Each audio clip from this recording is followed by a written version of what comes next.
And you're the lulav. Yeah, exactly. I'm the lulav today. Sometimes he shakes a lulav, sometimes. So they're not making a bracha. Perhaps is partially because the Torah. No. If the poor person asks money, just give him the money.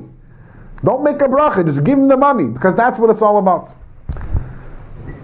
So there is, what hypocrisy! If you're looking for that the poor person should have money, the whole issue of hypocrisy doesn't begin. It's like imagine that your son, you didn't spend enough time. You don't spend time with your son. Okay, so one day you realize, you know what? I really spend enough time with I should spend with him 10 minutes a day. I spent with him 10 minutes today. I'm a hypocrite. I didn't spend with him 10 minutes yesterday. I didn't spend with him tomorrow. I'm not going to spend the time, because if I do, I'm going to be a hypocrite. Who cares whether you're a hypocrite or not? Your son needs to spend time with you. So stop thinking about about yourself. It's not about you. It's about your son, right? So the larger point over here is, which by the way, this is not mamish what I was saying, but since we're on the topic, the whole notion of whether I'm a hypocrite or not is a self-obsession. Who cares? If my Torah and Yiddishkeit and mitzvahs is all self-serving, it's my desire I want to be on a certain level. I want to have integrity. I want to have this. I want to have that. So then if I'm a hypocrite, that's a problem. Because that... self-gratification. Because then I may as well not do it. If me doing the mitzvah is going to make me a hypocrite, why should I do it?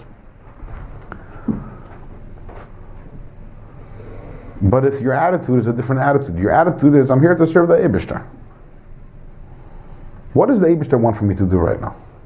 He wants me to daven. He wants me to put on film. He wants me to give tzedakah. He wants me to whatever it may be. So you'll be a hypocrite by doing it? Okay. So you'll be a hypocrite. It's not about you. It's about the Eibishter.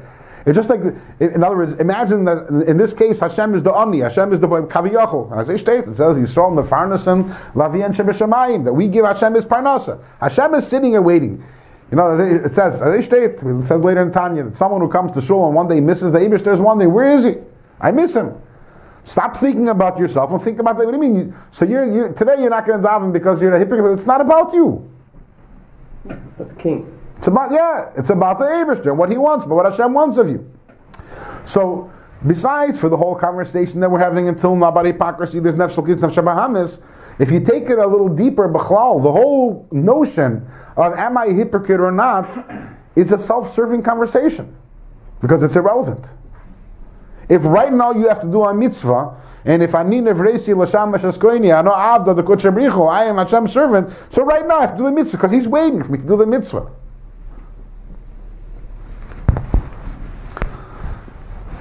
And if we can get rid of this this issue of it has to be with an MS, it has to be, it really releases us. It frees us. It frees us to just serve Hashem, do mitzvahs. It's not about what happened yesterday. It's not about what's going to happen tomorrow. It's right now. I'm going to serve the Eibishter. Right now, my nefesh, my neshama wants to do the mitzvah. Hashem wants me to do the mitzvah, and I'm going to do it, and it's going to be pure and holy. It's for Hashem. It doesn't make a difference what happened before, what happened after. That's Avodah Zarah, you know. What happened before, what happened right now. We have to live in. Mitchila, I heard a word from the Sloner Rebbe, the Siva Shalom. Mitchila, to talk about Mitchila, what happened is Avodah Zarah. That's the way of Avodah Zarah. But Achshav, living in the now, is Kirvanu Amakim Lavidase. That's having a shaykhus with the Eibishter in his Avodah. It's about living in the now. Right now I have to do a mitzvah, and it does make a difference. So we started the paper talking about the general idea of davening, but as we see the application over here, the application of don't worry about your davening being hypocritical, understanding the human dynamic, what's behind it, is something which is a much larger application. So what L'Shem Shamayim? You have to do everything that you do L'Shem Shamayim. That's exactly what I'm saying. That's exactly the king. So the king. L'Shem Shamayim means because he wants me to. Forget about your not feeling inadequate not about that you yourself. should feel like that you're not going to be a hypocrite. That's L'Shem Shamayim. Like an employer that hires a worker, he just needs the work out of the worker, whether how the worker feels the worker's tired, Right. has this, or talks Right. about himself. What are you talking about? The employer just needs something done. And that has to be our attitude. Especially, by the way, this is true also but especially especially the Rashi brings down from the Sifri that a ma'abed selah, that someone who loses a coin, and the ani finds it, and misparnus, the ani finds it, and so that person gets a mitzvah. And you think about it, the person comes home, he puts his hand in his pocket, and I'm missing a $20 bill, and he starts crying. He's so sad that he lost his money. Meanwhile, on the other side of town, there's this poor person who bought himself a loaf of bread and some herring, and he's happy. And what happens is, this person gets a mitzvah. He's crying.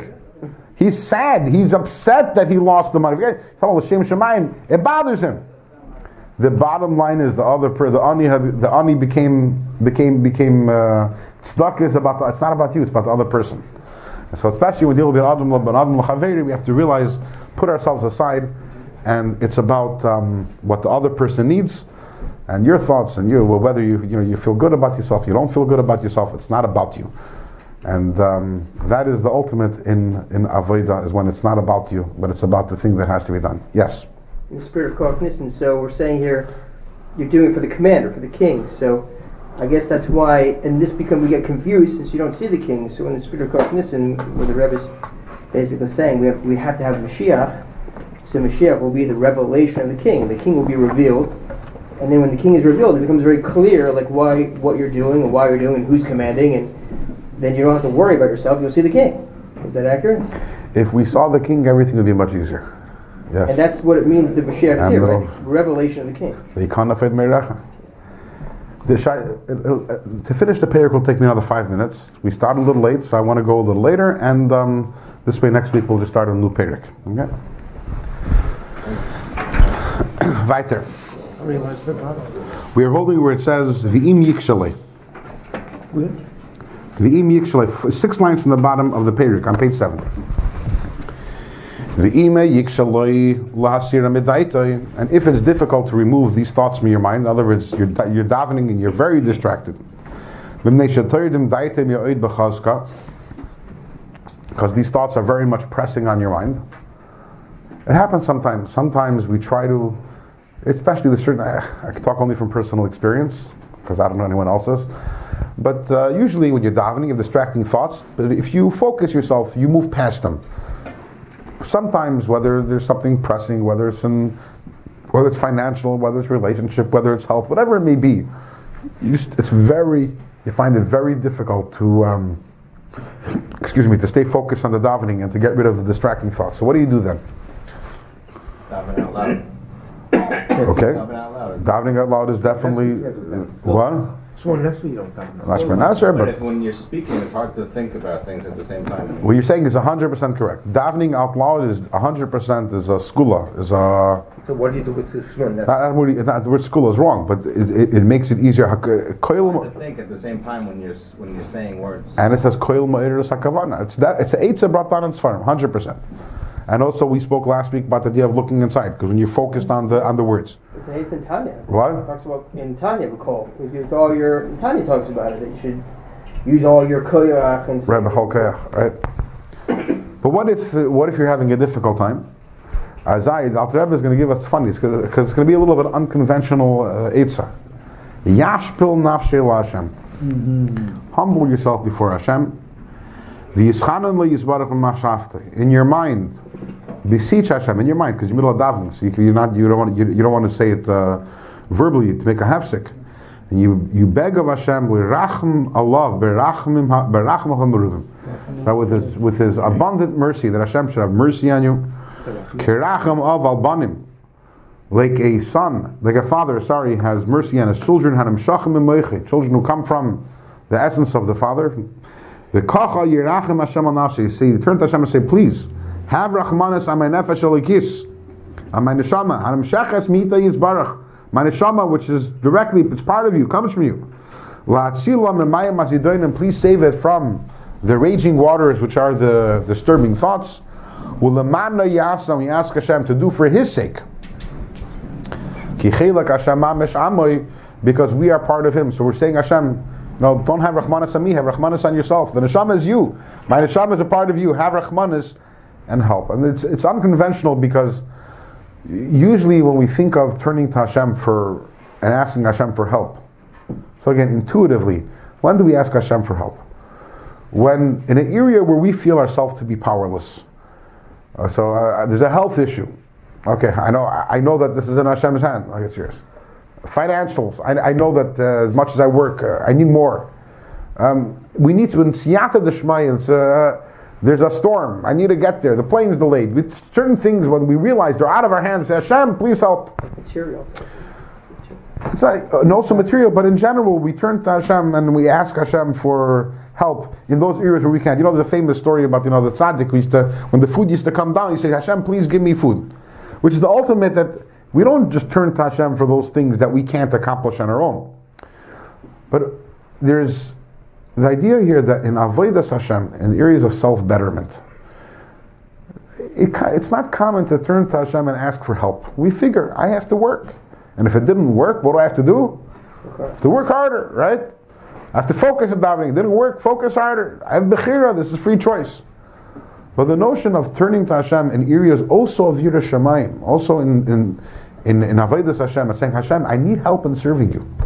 It's hard. I need help in serving you. And that's what the Rebbe is saying, that sometimes you have to humble yourself, because it's very humbling to realize I can't. It's not humbling. Some things, it's not humbling to know that I can't change the weather or the health, whatever. But when you reach a certain point in avodas Hashem, it's humbling, and you realize, Hashem, I can't do it. You turn to Hashem, and you say, Hashem, please help me out over here. And that's an important, the important foundation in serving Hashem, is that sometimes when you feel yourself to be hitting a wall, so you can take your hammer and just keep on hitting and hitting and hitting. And you should, by the way. You should keep on hitting and hitting, but together with that, you turn to Hashem and say, Hashem, I need help over here. And if you truly humble yourself and ask Hashem that in a humble way, with recognition that you need Hashem's help, then Hashem will have Rahmanas in you and help you, and give you the help you need in avodas Hashem. Good Shabbos, everyone, and see you next week. Hi, I'm Rod Bryant with the Torah Learning Channel. I want to thank you for making the Torah Learning Channel a great success. Your downloads and sharing the Torah Learning Channel with your friends and family members has really caused us to soar in our viewership. From all over the world, people are going to TorahLearningChannel.com to view our content. 24 hours a day, 6 days a week, some of the best English Torah teachers in the world, all Orthodox rabbis who have committed, over 100 have committed to be on the Torah Learning Channel. We want you to encourage your friends to make this a part of their weekly learning. You can sit for hours and watch some of the best lectures available all in one place. You don't have to go all over the internet to find these great rabbis. So, I want to encourage you to continue to support the Torah Learning Channel as you have. We want this service to be free, but it also takes finances to continue to operate this programming and to be able to make it a great success. So take time to donate today to the Torah Learning Channel, and also we want to thank Beyond the Matrix for allowing us to be a sponsor on Israel News Talk Radio of Beyond the Matrix Talk Show. So the next time that you are watching a session on the Torah Learning Channel that really strikes your neshama, your soul, please share it with your friends and your family and make Torah Learning Channel the #1 choice for you to go to for your weekly Torah learning. Until next time, shalom.